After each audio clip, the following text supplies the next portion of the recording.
Hello friends, welcome back to JK Dentist. Today we are going to cover about gingiva, very important topic in periodontology. So we are going to cover different parts of gingiva, that is marginal gingiva, attached gingiva and the interdental gingiva. We are going to cover it one by one. But before moving into the gingiva, we will see about oral mucous membrane, in which it is categorized as one of the masticatory mucosa. So oral mucosa is divided into as lining mucosa, masticatory mucosa and specialized mucosa. So first we will see what is oral mucosa. So anything covering your oral cavity or your mouth is your oral mucous membrane. Okay, in that it has been categorized as lining mucosa. So anything like the covering of the lip, cheek, floor of the mouth as well as the ventral surface of the tongue comes under lining mucosa. Why it comes under lining mucosa? Because it is non-keratinized. We will see about the keratinization.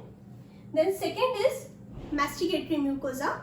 The masticatory mucosa is your hard palate, your gingiva and alveolar ridge. So all this comes under masticatory mucosa. Why? Because it is keratinized. Now I will tell you what do you mean by keratinization. So the epithelium and connective tissue. So this is the layer of the mucosa. The epithelium has been divided into different layers. The first layer is stratum basale, then comes spinosum, then granulosum and corneum. So the outermost layer is filled with keratin granules. When the mucosa is under load or under pressure or is being rubbed by something, it leads to keratin granules in the outermost layer of the stratum corneum.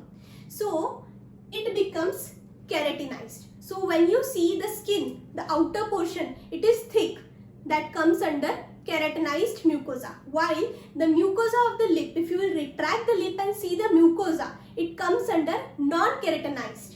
That is, that area is not under pressure, so that is non-keratinized. Now the third comes as specialized mucosa. So specialized mucosa is dorsum of tongue. So your tongue is having number of taste buds and have various sensory nerve fibers. Because of the presence of taste buds and its specialization in the nerve fibers, it comes under specialized mucosa. So we are going to learn in detail about gingiva, which falls under the category of masticatory mucosa. Now about the detail of the gingiva. So I will draw tooth. Okay, one more tooth.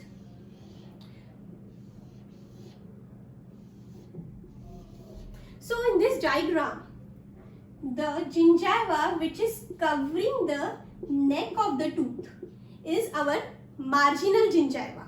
So this is all over covering the neck of the tooth is marginal gingiva. You can say when we are wearing a shirt, so our neck is being covered by a collar. In that way, the teeth is being covered by marginal gingiva.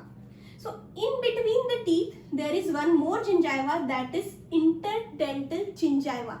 Why interdental? As the name says, in between the two teeth. That's why interdental gingiva. Then after marginal gingiva, there is attached gingiva. Then there is alveolar mucosa. You can see when you retract your lip or your cheek, you can see the alveolar mucosa. Okay, so alveolar mucosa is there, and there is a mucogingival junction which separates the attached gingiva from the alveolar mucosa. So a red demarcated line can be seen if you will retract your lip and try to see that. That red demarcated line is mucogingival junction. So we are going to cover all this in detail one by one. So first of all, I will tell you about marginal gingiva. So marginal gingiva is free and it is not bounded to bone. That means it can be moved. and over that there is circular epithelium. So the marginal gingiva, which is covering like a collar, if you will see inside that collar, that inside portion is the circular epithelium. Now in the sectional view, you can see that this is marginal gingiva, and this area, you can see that the dotted area is the circular epithelium. Okay. So marginal gingiva is not bounded and is covered by circular epithelium. The width of circular epithelium is 1 mm.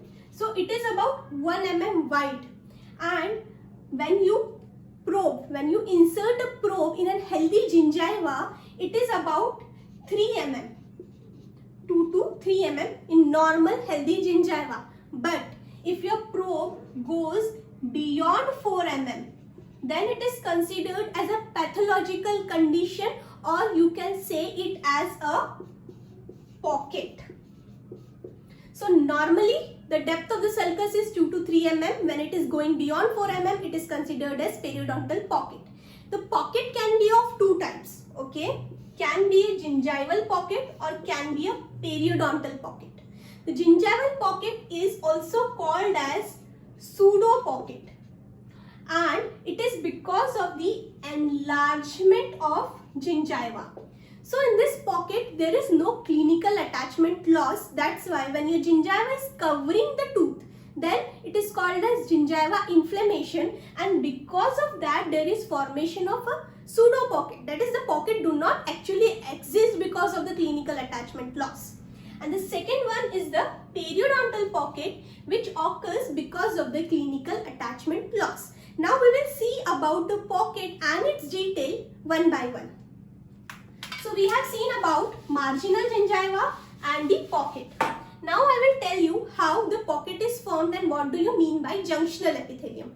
To understand about the pocket, first we will see what is junctional epithelium. So junctional epithelium is something that there is an epithelium which is attached to the circular epithelium and the tooth portion, and it starts from the cemento-enamel junction or sometimes 1 mm above the cemento-enamel junction, and it is connecting the connective tissue above the alveolar bone. So that is junctional epithelium. So you can see this is our junctional epithelium. So whenever we are probing the junctional epithelium. Then comes the connective tissue part. This is connective tissue. Junctional epithelium is about 3 to 4 layer thick, and it increases to 10 layer thickness with the increase in age. So the junctional epithelium increases with the age, and it is about 10 layer thick with the increased age. Now the junctional epithelium and the connective tissue plays a very important role. The junctional epithelium and this connective tissue, that is this length. If I will see the junctional epithelium from here, then this length till the alveolar bone, it forms the biologic width. So what is biological width? Biological width is something that is from the cemento-enamel junction till the alveolar bone. You need to maintain a minimum width. If you will not maintain that minimum width while any tooth preparation or any surgery like crown lengthening or any other thing, there will be inflammation of the gingiva. It can also lead to bleeding of the gingiva, and further it may lead to bone loss, which we never want. That's why you need to maintain a minimum width, that is biological width. So what is biological width? Biological width is 2.04 mm. That is a normal biological width and is an important for the point of view of the NEET. So remember the values. Junctional epithelium is about 0.97, and the connective tissue width from here, from the junctional epithelium to the alveolar bone, is a connective tissue, and the width is 1.07. So if you are able to remember this value, so it is very easy. Just add to this value 1 and write 7. So you can get this value easily. So if you will sum up this, you will get 2.04. That is the width of the biological area, and you need to maintain that biological width while any procedure.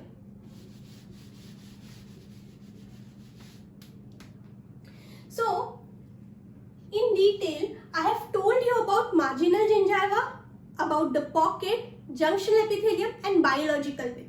Now, the junctional epithelium is at this level of the CEJ or 1 mm above. But what happens if the same junctional epithelium is there and it moves downward? So, downward portion, here you will see the cementum. This is your enamel, dentine and the part. So this was your bone. So if your junctional epithelium is migrated downward, that means there is loss of clinical attachment. And this apical migration of your junctional epithelium leads to the formation of periodontal pocket. Okay, so earlier we have seen there are two types of pockets, gingival pocket and periodontal pocket. So by the apical migration of the junctional epithelium, there is formation of periodontal pocket. While when the gingiva is moved upward over the portion of the tooth, there is gingival pocket.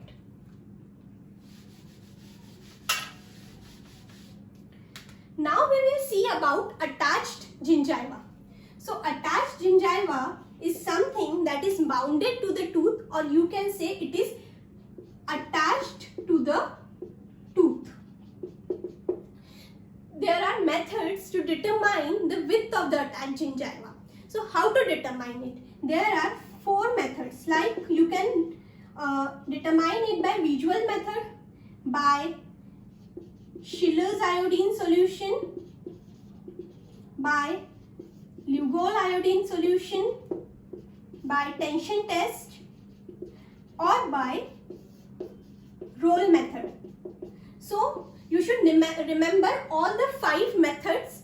For MCQ point of view, this can be asked in any form. So what is Schiller's solution, what is Lugol solution, why it is used for, whether it is used for staining the interdental papilla or the attached gingiva. So the questions can be asked. So we will see one by one different methods. The visual methods, it is clear, it can be seen visually. Now we will come to Schiller's iodine. So what does Schiller's iodine solution do? That a stain is being inserted, iodine stain, and it stains all the parts the lining mucosa is not stained, and only the attached gingiva, that is the keratinized part, is being stained. So we get to know how much is the attached gingiva by calculation of the stained area. Then comes the tension test. In the tension test, you just retract the lip, okay, and pull it upward and tense it. When you tense it, the mucogingival lining, that is junction, gets easily demarcated. So what you can do it, when it gets easily demarcated, so it was in the diagram, for example, so if the mucogingival junction is like this, or here it is marginal gingiva. So when it gets demarcated, you can just subtract the circular depth from the value. Like mucogingival junction, if it is comes to be 5 from the marginal gingiva to mucogingival junction, and marginal gingiva to pocket depth. So if it comes to be 2, so attached gingiva would be 3. Got it? That is, again I will tell you, imagine this is marginal gingiva till the probing depth I will calculate. Then from the marginal gingiva till the mucogingival junction I will calculate, and you will get the attached gingiva by that calculation. Then comes the roll method. In the roll method, there is probe. You can see that this is our probe. Okay. So there is a blunt end in this area. That blunt end is rolled over the portion of the mucosa. As you know, alveolar mucosa is movable and attached gingiva is non-movable. So the movable portion moves upward, and it is easily demarcated attached gingiva by moving the mucosa upward. So in this way, there are 5 methods to test attached gingiva. Now I will tell you there is something called stippling.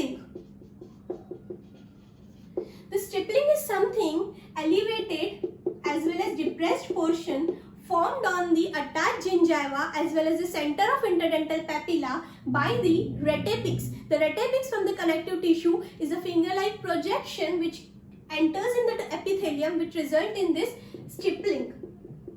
The stippling is also have orange peel appearance. This is also very important for the point of view of MCQs as well as the NEET.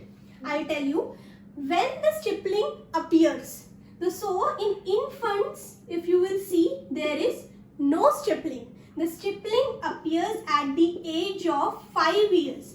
So it is very important question when it is not present and when it appears. And as the age increases, in the old age, it disappears. So you must remember this about the stippling. Now we will move on to the width of attached gingiva. So the width of attached gingiva in the anterior region is, in the maxilla, it is 3.5 to 4.5, and the region of premolars it is 1.9, while in the mandible it is 3.3 to 3.9, and at the region of premolar it is 1.8. So it is least at the region of premolars. This is also an important question for the point of view of MCQs. So you should know this width in ideal condition. I have taken the reference of Carranza for this. That is a standard book. So in detail I have covered about the width of attached gingiva, the various tests and stippling. Now we will see about interdental gingiva. So the interdental gingiva is something that is present in between the two teeth. So you can see that this is interdental gingiva. So interdental gingiva have two parts as interdental papilla and interdental coal area. So the area which is in between the teeth is the interdental papilla, which is in between the embrasures. Embrasures are what? The area between the teeth, in the contact area of the tooth. Okay, so this is your interdental papilla, and this portion, if you will see from the lateral view, it appears as like this. So this is the interdental coal area, and the posterior region, this is would be the coal area. This the coal area. So in the anterior region, the interdental coal area is triangular, or you can say knife-edged. While as you move posterior, the contact area between the teeth get broadened, because anterior teeth are less in size, so it is triangular. When you move back in the posterior region, the teeth get broadened, so the contact area also get broadened. Because of that, it have a coal shape, or you can say pyramidal in shape. In the posterior region, this is the shape of interdental coal area. So interdental coal is also an important topic of interest for the NEET. So you should know about the interdental coal and also should see the visuals or images, how do it look. Now we will discuss some MCQs important from this topic. So first is free gingival groove. Free gingival groove is a separation between the marginal gingiva and attached gingiva, and it is not present in all the cases but only in the 50% cases. Okay, so you should know about the free gingival groove. Then second is about the probing force. Probing force can be 25 grams or 0.75 Newton. You should know the unit as well as the value, because it can be interchanged to confuse you. Then there is question about junctional epithelium. So the layers of the junctional epithelium. Secondarily, the junctional epithelium helps in attachment of circular epithelium to the tooth. Okay, so the junctional epithelium is the attachment between the sulcus as well as the tooth, and the junctional epithelium is attached to the tooth by hemidesmosomes. So it is very important, and hemidesmosomes are the part of basal lamina, which consists of lamina lucida, lamina densa and lamina reticularis, and reticularis is a part of connective tissue. So in short, you must know about the junctional epithelium, as well as the basal lamina in detail. Then there can be questions on the test.